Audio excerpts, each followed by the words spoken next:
सच्चाई ये है अध्यक्ष महोदय कि आज संविधान संविधान संविधान बार बार इसलिए कह रहे हैं क्योंकि इस चुनाव में इनको पता चल गया कि इस देश की जनता ही इस संविधान को सुरक्षित रखेगी, कि इस चुनाव में हारते हारते जीतने से इन्हें एहसास हुआ कि ये संविधान बदलने की बात इस देश में नहीं चलेगी। आज जनता की मांग है कि जाति जनगणना हो। सत्ता पक्ष के मेरे साथी ने इसका जिक्र किया। ये जिक्र भी आज इसलिए हो रहा है क्योंकि चुनाव में ये नतीजे आए। ये जाति जनगणना इसलिए जरूरी है ताकि हमें पता चले कि किसकी क्या स्थिति है और नीतियां उस हिसाब से बने। इनकी गंभीरता का प्रमाण ये है कि जब चुनाव में पूरे विपक्ष ने जोर से जोरदार आवाज उठाई कि ये जाति जनगणना होनी चाहिए, तो इनका जवाब देखिए। इनका जवाब भैंस भाग भैंस चुरा लेंगे, मंगलसूत्र चुरा लेंगे, इनका ये जवाब था। ये गंभीरता है इनकी जाति जनगणना पर। महोदय, हमारे संविधान ने आर्थिक न्याय की नींव डाली, किसानों गरीबों और को जमीन बांटी, भूमि सुधार किया, जिसका नाम लेने से कभी कभी आप झिझकते हैं और कभी कभी उनका नाम धड़ाधड़ इस्तेमाल किया जाता है अपने आप को बचाने के लिए। उन्होंने HAL, BHEL, SAIL, गेल, ONGC, NTPC, railways, IIT, IIM, oil refineries, तमाम PSU बनाए। अध्यक्ष महोदय, उनका नाम पुस्तकों से मिटाया जा सकता है, उनका नाम भाषणों से मिटाया जा सकता है, लेकिन जो उनकी भूमिका रही इस देश की आजादी के लिए और इस देश के निर्माण के लिए, वो इस देश से कभी मिटाया नहीं जा सकता। 75 सालों में जनता का भरोसा रहा कि नीतियां बनेंगी तो जनता की भलाई के लिए बनेंगी। जल जंगल जमीन का अधिकार मिला आदिवासी भाई बहनों को।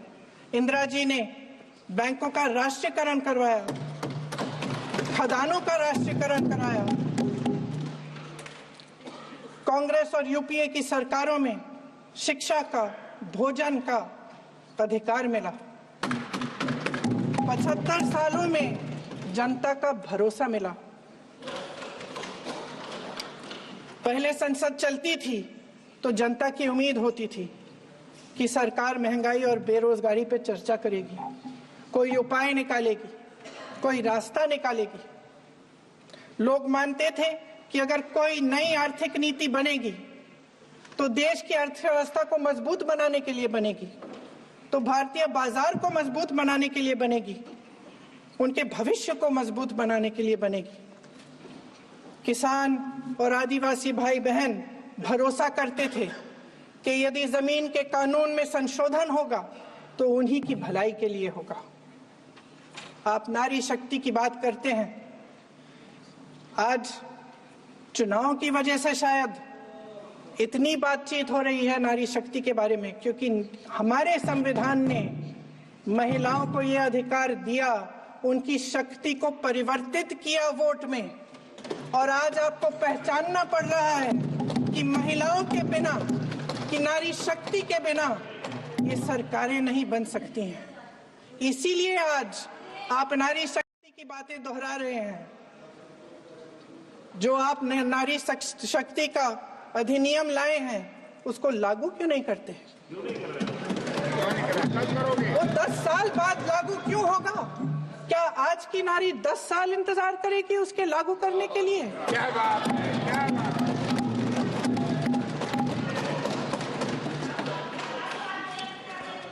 आज संसद में बैठे हुए सत्ता पक्ष के मेरे साथी ज्यादा से ज्यादा अतीत की बातें करते हैं। 1921 में क्या हुआ, कब हुआ, नेहरू जी ने क्या किया। अरे वर्तमान की बात करिए, देश को बताइए क्या कर रहे हैं? आपकी जिम्मेदारी क्या है? कि सारी जिम्मेदारी जवाहरलाल नेहरू की है? अध्यक्ष महोदय जी, ये सरकार आर्थिक न्याय का सुरक्षा कवच तोड़ रही है। आज संसद में बैठी ये सरकार बेरोजगारी और महंगाई से जूझ रही हमारी जनता को क्या राहत दे रही है? कृषि के कानून भी बड़े बड़े उद्योगपतियों के लिए बन रहे हैं। सही एमएसपी को छोड़िए, डीएपी तक नहीं मिल रहा है।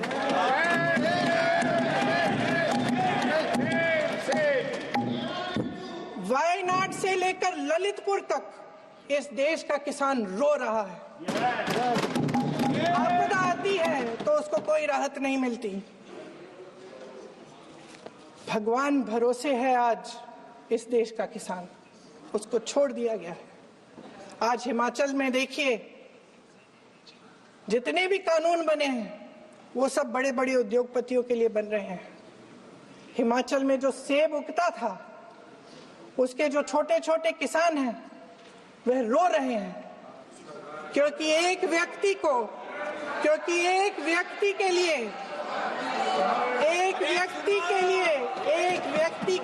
सब कुछ बदला जा रहा है।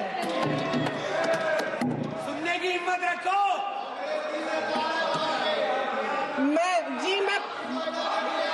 अध्यक्ष महोदय जी,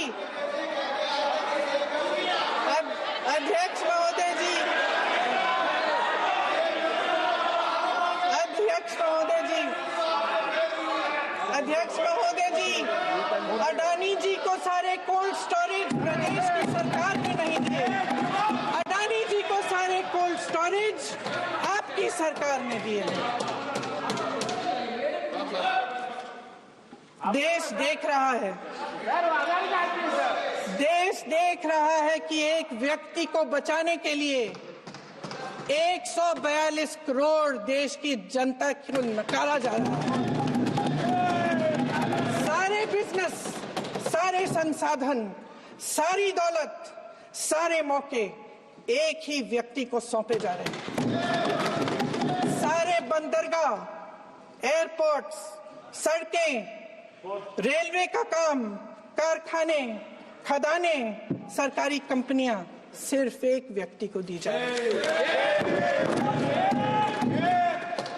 जनता के मन में हमेशा ये विश्वास होता था कि अगर कुछ नहीं है तो संविधान हमारी सुरक्षा करेगा, मगर आज आम लोगों के बीच ये धारणा बनती चली जा रही है कि सरकार सिर्फ अडानी जी के मुनाफे के लिए चल रही है। देश में बहुत तेजी से गैर बराबरी बढ़ रही है।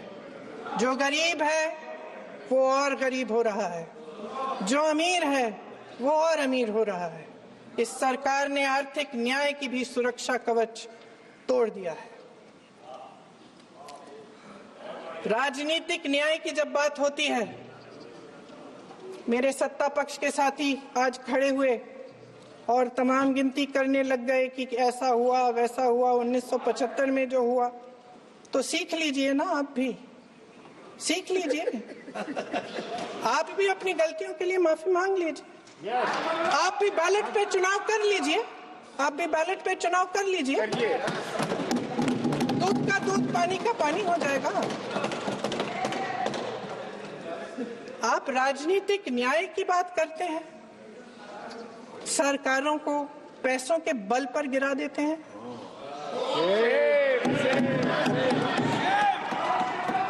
मेरा आग्रह है कि अपन संविधान में सकारात्मक बोले।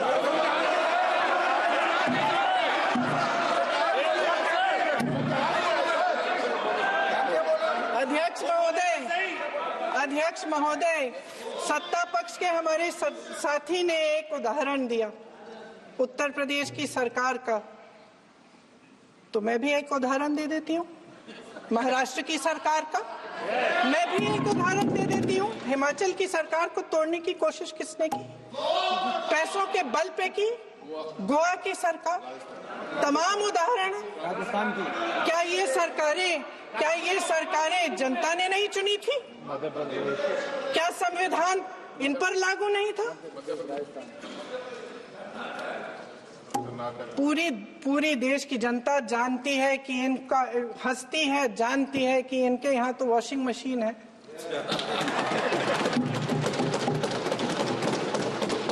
तो यहाँ से वहां जाता है, वो धुल जाता है। इस तरफ दाग, उस तरफ स्वच्छता। और मेरे कई ऐसे साथी हैं जो इस तरफ होते थे, उस तरफ चले गए। मुझे दिख भी रहे हैं, वॉशिंग मशीन में शायद धुल गए हैं। अध्यक्ष महोदय, जहां भाईचारा और अपनापन होता था, जहां हमारे संविधान ने एकता का सुरक्षा कवच दिया था, वहां शक और घृणा के बीज बोए जा रहे हैं।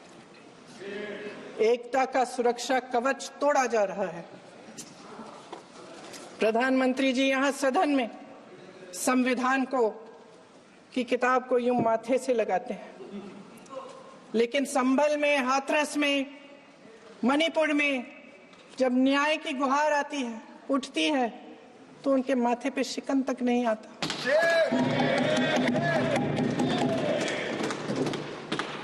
शायद समझ नहीं पाए हैं कि भारत का संविधान संघ का विधान नहीं है।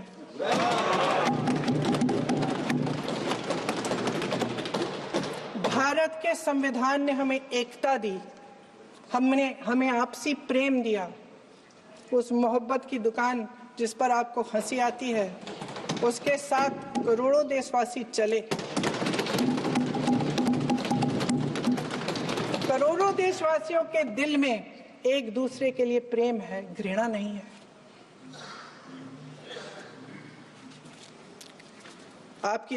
इनकी जो विभाजनकारी नीतियां हैं, उसका नतीजा हम रोज देखते हैं। राजनीतिक फायदे के लिए संविधान को छोड़िए, देश की एकता को भी ये रख नहीं सकते, इसकी सुरक्षा नहीं कर सकते। हमने संभल में देखा, मणिपुर में देखा। दरअसल इनका कहना है कि अलग अलग इस देश के अलग अलग हिस्से हैं, कैमरा। लेकिन हमारा संविधान कहता है कि ये देश एक है और ये देश एक रहेगा।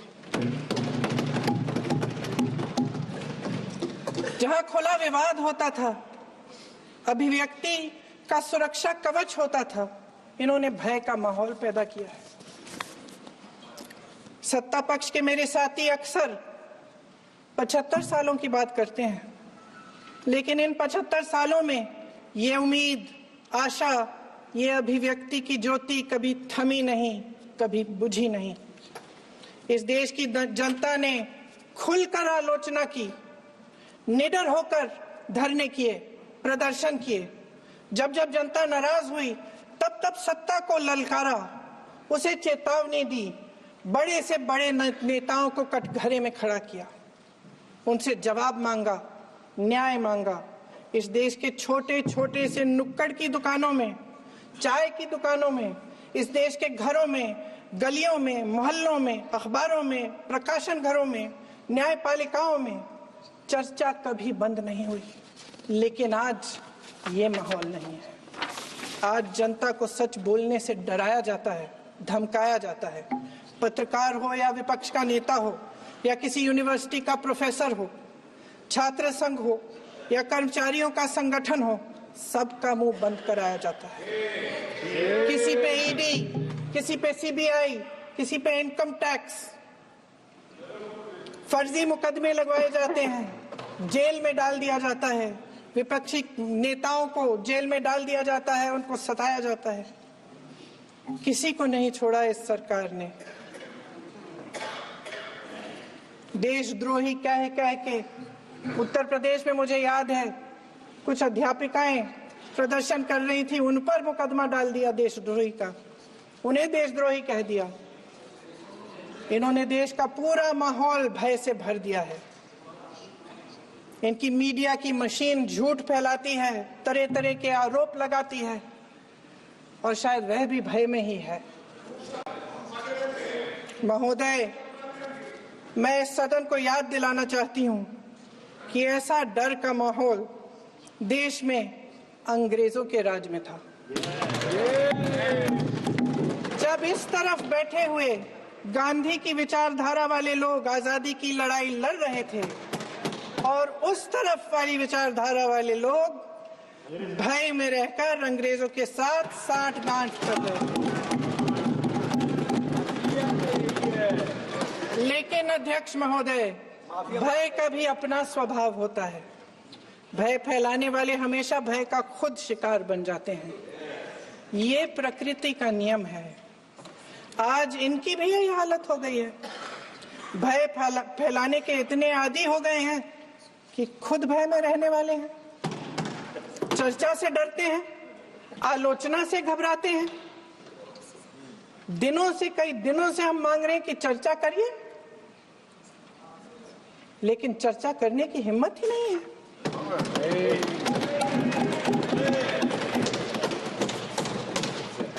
एक कहानी होती थी अध्यक्ष महोदय, शायद बचपन में आपने भी सुनी होगी।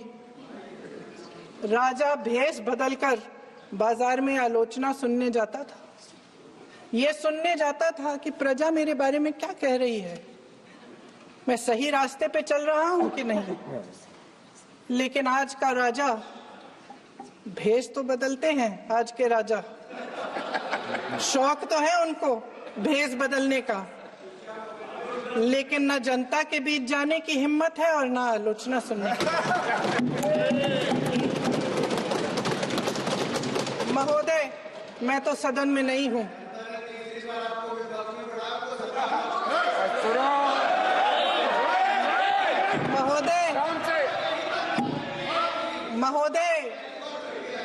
महोदय, जनता में बहुत विवेक है, ये सही है।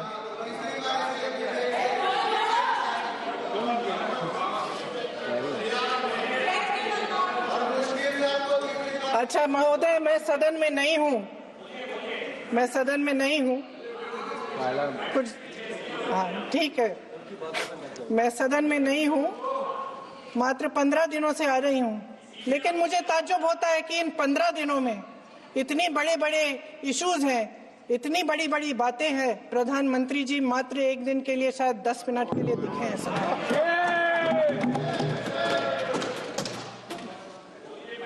बात यह है अध्यक्ष महोदय जी कि ये देश भय से नहीं, साहस और संघर्ष से बना है। इसको बनाने वाले देश के किसान, जवान, देश के करोड़ों मजदूर और गरीब जनता है। संविधान इनको साहस देता है। मेहनती मिडिल क्लास है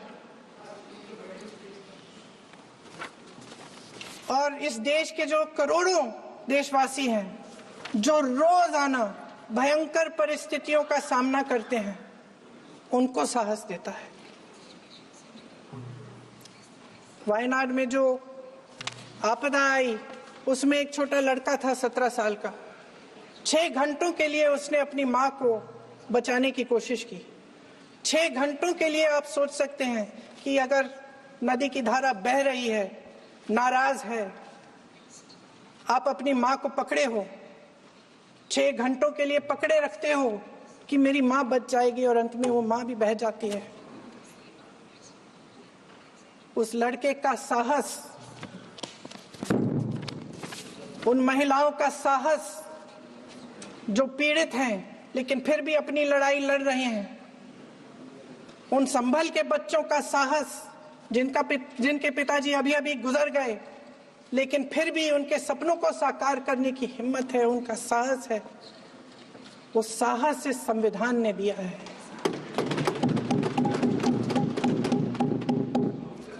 वो आत्मविश्वास इस संविधान ने दिया है। ये देश भय से नहीं चल सकता, ये देश साहस से ही चलेगा।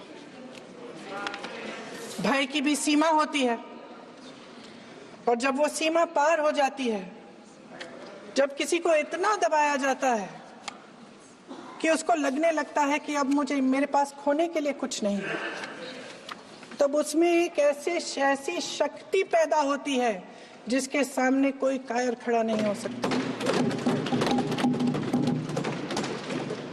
ये देश कायरों के हाथों में ज्यादा देर तक कभी नहीं रहा है। ये देश उठेगा, ये देश लड़ेगा, सत्य मांगेगा, सत्यमेव जयते। जय हिंद।